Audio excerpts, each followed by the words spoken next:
Capítulo 48. Quando Nu atravessou o portão, não houve fanfarra, desfile ou gloriosos elogios. Seus 25 estavam bem armados e blindados o suficiente para chamar a atenção, mas não eram famosos o suficiente entre os plebeus para fazer as pessoas pararem ao vê-los. Eles percorreram a longa estrada e o escasso espaço nas ruas. As pessoas compravam e vendiam mercadorias, e as trocas aconteciam em números cada vez maiores. Escravos com coleiras de bronze, ferro e couro eram abundantes e circulavam com roupas condizentes com o status de suas coleiras. Os poucos escravos com coleiras de bronze e etiquetas roxas falavam alto, orgulhosamente, gritavam com os livres que arrancavam mais uma moeda de seu mestre, e até mesmo uns com os outros quando os livres não tinham vontade de lidar com eles. Em vários cantos, os mais pobres entre os pobres usavam trapos e estendiam as mãos em concha ou tigelas de madeira lascadas e baratas, implorando por moedas. Cavaleiros altivos trotavam pela rua, sem nem mesmo notar a ralé que sabia o suficiente para sair do caminho. Era uma cidade viva que se movia com 1000 propósitos diferentes. Em meio àquele caos, o pequeno bando de Nu se movia com relativa facilidade. O som dos pés marchando dos guerreiros escravos era único em sua absoluta uniformidade. Um único passo cantava na pedra ao atingir o chão, mas em uma coisa eles eram imperfeitos: não olhavam para frente. Em vez disso, seus olhos estavam ligeiramente voltados para as costas esguias da mulher que comprara suas vidas e sangrara em combate ao lado deles. E para o príncipe caído, agora em farrapos e com uma coleira de ouro. O príncipe Sado engoliu em seco enquanto caminhava atrás das duas mulheres estranhas e à frente da formação. Ele olhava de uma para a outra. Se eu fechar os olhos, é como liderar soldados novamente. Meus guerreiros, meus guerreiros. Ele sentiu lágrimas se formarem atrás dos olhos fechados por aqueles que já haviam morrido e que continuariam a morrer. Aqueles são o meu povo atrás de mim, suas vidas são dela para dispor, e agora eu sou igual a eles, nas mãos de um fator desconhecido. Kaiji, se ao menos eu tivesse sua orientação agora. Ele perdeu o coração nas memórias por um momento enquanto caminhava para encontrar o vitorioso que havia reivindicado sua liberdade. Ele revirou os olhos. Deveria tê-la ouvido antes. Cerrou o punho e olhou carrancudo para a pedra sob seus pés. O som dos cascos dos 2 cavalos à sua frente trouxe à mente as lembranças do seu próprio cavalo. Ele chorou ao morrer com uma lança cravada em seu nobre peito. A maneira como caiu no chão, coiceando e relinchando. O medo em seus enormes olhos ao ver a própria morte se aproximando. O estalo da lança ao se quebrar contra a pedra de sua cidade. A dor em sua carne trouxe Sado de volta. A realidade. Abriu as mãos e viu que suas unhas haviam rasgado a carne das palmas, fazendo-a sangrar. Pequenas manchas vermelhas as cobriam, e só então ele se forçou a manter a calma. Ele sentiu o coração bater mais devagar enquanto atravessavam o bairro rico e chegavam ao palácio. O passo firme de Sado vacilou ao se aproximarem, e ele esbarrou no cavalo de Nu naquele momento distraído e desajeitado. Ela olhou por cima do ombro para ele. Cuidado, príncipe das correntes, disse Nu suavemente. Ele assentiu apressadamente e se endireitou, mantendo uma postura ereta e digna. Nu assentiu com satisfação enquanto os guardas se aproximavam. Mantenha a dignidade, aconteça o que acontecer. Nem eu sei dizer com certeza o que será. Ela sussurrou suavemente e apertou as rédeas do cavalo com mais força. Sado percebeu isso e conteve a curiosidade, impedindo que ela transparecesse em seu rosto. Então ela relaxou, como se estivesse visitando uma velha amiga. Olhou para trás, para o sargento Vargas. Mantenha meus soldados aqui, fora do caminho do portão, mas espere por mim. Mantenha a formação, não deixe que eles sejam vistos relaxando na disciplina. Haverá tempo para relaxar mais tarde, entendido? Ela fez a pergunta em um tom seco que lhes dizia que era uma pergunta inteiramente retórica. Sado observou a saudação ainda desconhecida sendo feita à capitã élfica. As pequenas. Nu apontou para as gêmeas. Elas podem relaxar, e Freijin pode sair da formação para sentar-se com elas. Mas isso é tudo. As 2 meninas correram até a mulher, de onde estavam ao lado da formação. E ela rapidamente saiu da formação para sentar-se de costas para a parede onde elas estavam sentadas ao seu lado. Nu retribuiu a saudação e, quando ele a soltou, Ela se virou para Sado. Você, príncipe das correntes, leve-o. Nua deu um tapa no rosto do braceiro inconsciente para indicar seu desejo, e Sado colocou a forma inerte do antigo contrabandista por cima do ombro. Freijin, pegue o saco de orelhas e siga-me. Nua latiu suavemente para a mulher, e ela ouviu as gêmeas choramingarem enquanto ela as silenciava e as tranquilizava sobre sua segurança. Uma pontada atingiu Nua no coração, mas apenas uma pontada antes que ela mostrasse as costas para eles. Solution, você provavelmente vai ficar entediada com essa parte. Por que não espera aqui até eu resolver isso? Perguntou Nua, mas Solution balançou a cabeça negativamente. Não, eu estou protegendo você, esse é o meu trabalho. Solution olhou para frente, onde os guardas se moviam lentamente em sua direção. Sinto cheiro de medo, tanto medo e tristeza aí dentro. Ela lambeu os lábios e balançou levemente na sela do cavalo.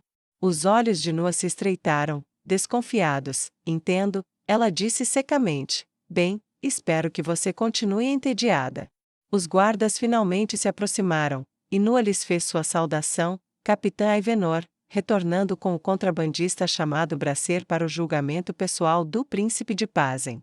Os olhos se arregalaram ao ver a dupla de jovens de rostos joviais, cujos olhos castanhos pareciam gêmeos, e eles espontaneamente tiraram os capacetes e os seguraram sobre o coração, revelando rostos idênticos e provando sua irmandade. Ele matou nosso irmão, a Capitã Aivenor. Nós, que somos 2, já fomos 3, obrigado. Obrigado por vingar nossa perda.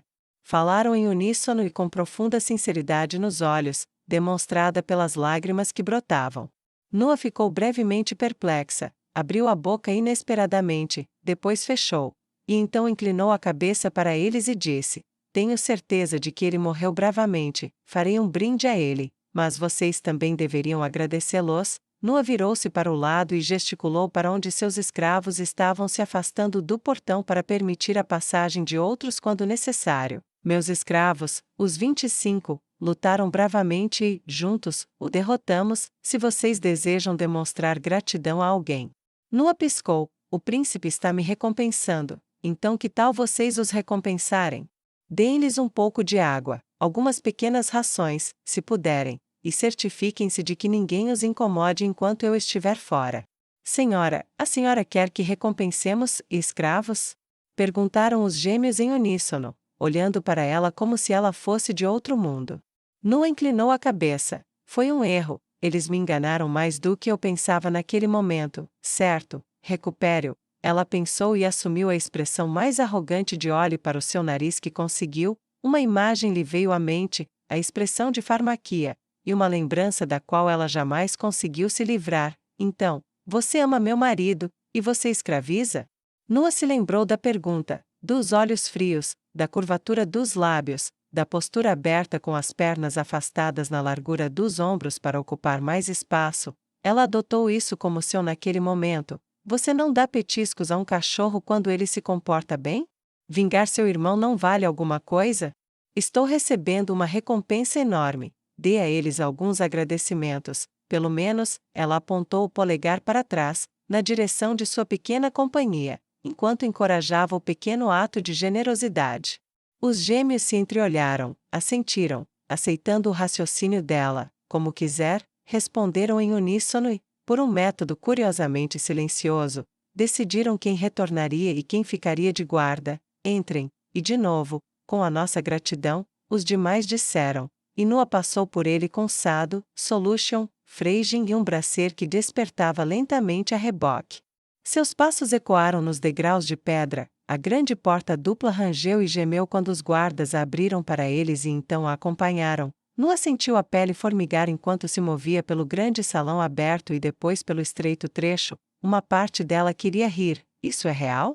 Sou eu mesmo? Estou mesmo fazendo isso? Ela gritou em sua cabeça com suprema felicidade. Uma escrava menos que nada, agora uma líder de homens, uma guerreira, uma assassina de habilidade nada insignificante, se assim posso dizer, obrigada. Raymond, Solution, Vossa Majestade.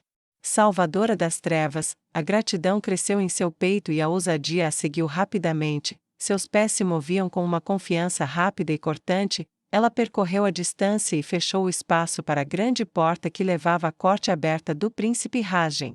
Os adornos nas paredes, as pinturas e os retratos, ela mal os via.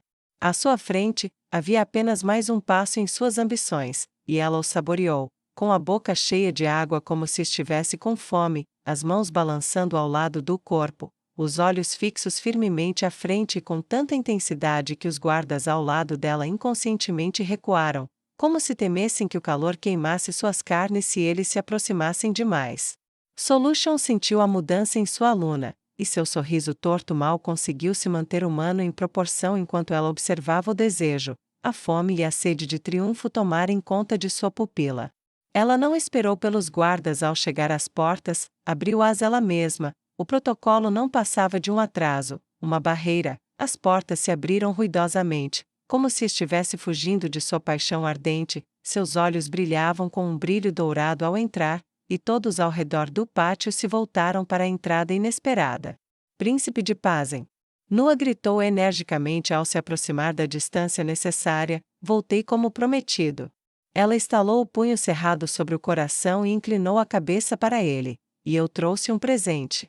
Exclamou, estendendo o braço para trás. Sado se aproximou e, ajoelhando-se, abaixou o bracer, agora muito consciente, que imediatamente começou uma luta inútil com um único braço e perna bambos.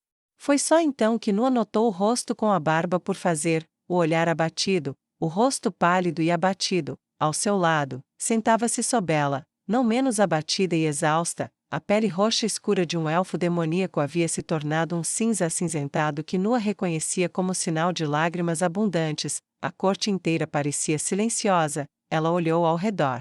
O príncipe falou em voz baixa e grave, com a cabeça levemente erguida, se ele se importava com o fato de ela ainda não se ajoelhar. Não deu sinal algum, olhou para a figura de Bracer e, em seguida, para o homem ajoelhado que o havia deitado. Príncipe Sado? Ele disse suavemente, arregalando os olhos enquanto olhava para seu antigo rival. Sou, príncipe Rajen, ou era, agora, a única coisa da qual sou príncipe são as correntes, mas sim, antes da sua vitória, eu era o príncipe Sado de Comestra. Ele ergueu o rosto para olhar onde seu rival estava sentado, de onde ele próprio estava ajoelhado. Então é verdade, sussurrou Rajen, mas, embora olhasse e visse, seus olhos não tinham brilho. Senhor? Perguntou Nua, incerta, cruzando as mãos atrás das costas enquanto olhava ao redor. É como se estivessem todos meio mortos agora. Já vi zumbis com mais vida, pensou ela enquanto observava as cabeças baixas e os olhares tristes. Aconteceu alguma coisa? O príncipe Rajen assentiu lentamente. Soubemos que o tributo de Sado foi levado. Alguns sugeriram que foi um ataque de Comestra, acrescentou Rajen. Depois desviou o olhar de Sado para Bracer e depois para Nua. Tanto Nua quanto Sado balançaram a cabeça. O antigo príncipe de Comestra falou alto e ousadamente, sem desviar o olhar de aço do antigo rival. Não, príncipe Rajen. Bracer invadiu a carroça em que eu viajava. Ele disse que foi contratado por um mercador que queria ser ele mesmo a me apresentar como tributo. Eu estava recuperado quando a capitã Evenor emboscou Bracer e seu bando no caminho de volta do ataque, em uma das aldeias que o contrabandista destruiu. Entendo, disse Rajen com uma lentidão incomum. Quantas baixas você sofreu, capitã Evenor? Perdemos um homem, disse Nua, e aos pés deles, Bracer começou a xingar. Puta de merda. Sua puta, seu elfo de merda. A teocracia deveria ter estuprado todos da sua espécie até a morte e jogado sua carne para os cachorros. Ele uivou de raiva e curvou as costas, batendo a única mão restante na pedra enquanto gritava suas palavras em fúria. Nua sentiu o antigo medo da raiva humana crescer dentro de si, apenas para ser imediatamente extinto pela onda de fúria que percorreu seu sangue e quase lhe explodiu o coração. Ela olhou para sua guarda-costas. Solution, pode segurar a língua dele? Ele está sendo rude com o príncipe. Com prazer, Solution riu, e Bracer começou a balançar a cabeça desesperadamente. Não. Não. Não. Ele gritou enquanto a recusa violenta de sua cabeça balançando continuava em um movimento desesperado. Solution colocou o joelho em seu peito e enfiou a mão em sua boca bem fechada, quebrando seus dentes, e fora da vista dos outros, sua mão o dissolveu até a base. Ela retirou a mão em punho fechado e retomou sua posição à direita de Nua, com o punho fechado atrás das costas, como se nada tivesse acontecido. Vamos vê-lo falar assim da minha espécie de novo. Nua sorriu ironicamente para os restos lamentosos do que foram um humano de certa fama. Houve alguns olhares pálidos diante da conduta fria da capitã élfica. Bracer ainda soltava gemidos estrangulados que mais pareciam respirações pesadas, mas tornou-se fácil ignorá-lo. Minhas desculpas, príncipe de Pazem. Nua fez uma meia reverência, baixando os olhos. Eu deveria ter cortado a língua dele antes que ele pudesse dizer coisas tão ofensivas. Isso, no entanto, traz à tona outra coisa. Bracer, em uma província da minha terra natal, já foi conhecido como Cerebrate. Acredito que ele agora seja um homem procurado lá, e depois que for punido aqui, peço permissão para enviar o que sobrou dele para casa, para ser eliminado. O príncipe Rajin apoiou as duas mãos nos braços do trono e, lentamente, ergueu o corpo até ficar em pé. Levante-o, ordenou calmamente. Sado ergueu a figura inerte e gemendo sobre uma perna enquanto seu antigo rival se aproximava. Rajin agarrou Bracer pelos cabelos e puxou sua cabeça para que seus olhares se encontrassem. Um ódio ardente rugia como chama em seus olhos. Os olhos de Cerebrate reviravam-se com a dor da língua perdida. Você não tem ideia do que fez. Você não sabe, e pior. Mesmo que soubesse, não faria diferença para você. Você teria feito o que fez de qualquer maneira. Você é um cachorro. Não. Pior que um cachorro. Os olhos de Rajin se arregalaram e ele cuspiu no rosto de Bracer. Os gritos e o ódio ardente, somados à saliva em seu orgulho arruinado, pareceram fazê-lo mudar de ideia. Seus olhos estavam focados no príncipe, embora sem dentes, sem língua e sentindo dor, ele saboreou a agonia no rosto do jovem governante. Rajin inconscientemente olhou para Sobela, que tremia, e a boca de Bracer se abriu em uma risada silenciosa e sem língua, mesmo em meio à dor, enquanto sua compreensão aumentava. Rajin soltou os cabelos do contrabandista. Nenhum homem jamais me causou tanto sofrimento quanto você. Sua ganância me custou o toque da pessoa que eu amo. Você ao menos sabe o que é isso? Rajin perdeu a razão e deu um tapa em Bracer com as costas da mão, com tanta força que ouviram o estalo de seu maxilar. O coração de Sobela derreteu quando ele proclamou sua afeição por ela com abandono descarado e furioso, e baixou os olhos, incapaz de ver sua tristeza se transformar em raiva. Não há dor no mundo que se compare à que você me infligiu. Rajin gritou em fúria, erguendo o pé, bateu no joelho de Bracer com força suficiente para esmagá-lo e, derrubando-o no chão, arrancou-o das mãos de Sado, mas Rajin estava longe de terminar. Montou no contrabandista caído, agarrou sua garganta e o puxou até a metade do caminho. Seus olhos se fixaram no homem caído. Então, acho apropriado que ninguém vivo sofra tanto quanto você em troca. Ele gritou suas palavras para toda a corte, com a saliva espumando de sua boca e voando para o rosto do contrabandista. Eu o condeno a ser dilacerado por cães na praça da cidade. Mas saiba disso, Bracer da terra distante. Não será tão rápido quanto parece. Contratarei curandeiros e seus alunos, e eles o curarão enquanto você for dilacerado. Você será dilacerado de novo, e de novo, e de novo, por horas, até que eles fiquem sem mana. Então, e somente então, permitirei que você morra. Rajin derrubou o outrora arrogante contrabandista com um baque, de volta à pedra, e o cheiro de amônia tomou conta do ar enquanto Bracer se molhava de terror e se debatia desesperadamente. Não comerei até que este homem morra, disse o príncipe Rajin enquanto voltava furioso ao seu trono e se sentava. E estou com fome, então não percam tempo. Ministros e funcionários apressaram-se a fazer-lhe saber o testamento e iniciar os preparativos a sério. Agora, Capitã Ivenor. O príncipe Rajin conseguiu pronunciar com um pouco mais de calma, e parte de seu ar nobre foi restaurado com a promessa de uma vingança cumprida. Você prestou um grande serviço. Se deseja que o corpo dele seja enviado para o oeste, deixe-o aos seus cuidados depois que ele morrer, mas isso não é uma recompensa. Nua desviou o olhar dos restos de um homem que agora só tinha lágrimas e expressões de terror para falar. Foi uma honra ajudar, Alteza, disse Nua, curvando-se novamente, mas trouxemos estes também, para que saiba que não deixamos terreno fértil para que outro se erguesse em seu lugar. Nua se virou para trás, para onde Freijin permanecia quase imóvel. Seu braço acenou para trás e depois se aproximou. Freijin obedeceu, carregando a prova sombria. Apresente-a, disse Nua sem piscar e com o rosto inexpressivo. Freijin agarrou a parte de baixo do saco bruto e o virou de cabeça para baixo, caindo orelha por orelha, roubado dos mortos do bando de Bracer. Não preciso contá-los, o que você achar justo, é justo, Nua disse formalmente e fez uma profunda reverência ao nobre. O príncipe Rajen, com os olhos ainda se desviando do patético contrabandista, e de volta para seu captor, e para a pilha de orelhas, falou com grande entusiasmo que brevemente pareceu afastar o ar depressivo que pairava sobre o grande salão quando Nua entrou pela primeira vez. Primeiro, concedo-lhe minha amizade, que você diz ser o maior dos prêmios. Minha mesa terá um lugar para você quando vier me visitar, sua taça não estará vazia enquanto eu tiver vinho para enchê-la, você não sentirá frio enquanto eu tiver fogo para lhe oferecer. Você vingou completamente aqueles que foram perdidos para o contrabandista e, pelo menos em parte, vingou o que ele me custou pessoalmente.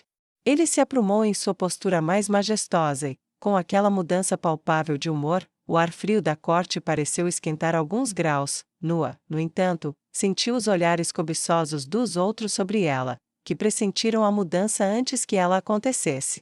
Ele não os manteve em suspense, mas, embora a amizade aqueça o coração, ela não enche a barriga nem protege a cabeça da chuva. Vocês têm se hospedado em nosso melhor hotel, mas acho que merecem um lar decente. Mais do que isso, merecem uma posição decente nesta cidade. Eu lhes concedo a púrpura de sua escolha. Os comestrans do príncipe Sado exterminaram parte de nossa nobreza, deixando 2 propriedades vazias, e nosso expurgo de alguém que nos traiu por ele esvaziou uma terceira, a um custo de aquisição, é claro, não posso ignorá-lo, mas, de alguma forma, não acho que isso seja um problema. 150 platinas para a baronesa, 250 para a condessa, 500 para a duquesa. O príncipe levantou a mão para impedi-la de falar quando ela abriu a boca. Cada um deles vem com uma propriedade, o governo de 1 ou 2 cidades e um punhado de aldeias além da cidade. Lá você pode governar como quiser, desde que não viole as leis ou os costumes de Pazen. Agora, faça a sua escolha, ou você pode recusar, e eu pelo menos insistirei em lhe dar alguma compensação, como um amigo a quem você prestou um grande favor. O príncipe Rajen falou com o mais sincero carinho ao dizer isso, e inclinou-se ansiosamente para a frente em seu trono, enquanto Sobela estendia a mão e a cobria com a sua. Nua respondeu facilmente: aceitarei o título de duquesa, e o dinheiro será entregue prontamente por minha escrava, Kaiji, quando eu retornar ao hotel. E quanto à minha outra condição, minha amiga? Arriscou Nua, com um sorriso caloroso se espalhando lentamente pelo rosto. Você pode comprar qualquer escravo que desejar, como prometido. No entanto, deve ser pelo triplo do custo da compra e do treinamento, se a outra parte não estiver disposta a vender, a fim de compensá-la pelo esforço de encontrar um substituto. Além disso, eles devem encontrar um substituto antes que você possa adquirir o que deseja. O príncipe Rajen respondeu: isto lhe será entregue por escrito, juntamente com a chave de sua propriedade e a escolta que a levará até ela. O príncipe proclamou. E recostou-se em seu trono. Um burburinho de conversas preencheu a corte diante da repentina elevação de uma forasteira, e do tremendo custo imposto a ela, que ela parecia completamente perplexa em enfrentar. Mal posso esperar, senhor, disse Nua, e fez uma segunda reverência profunda e completa.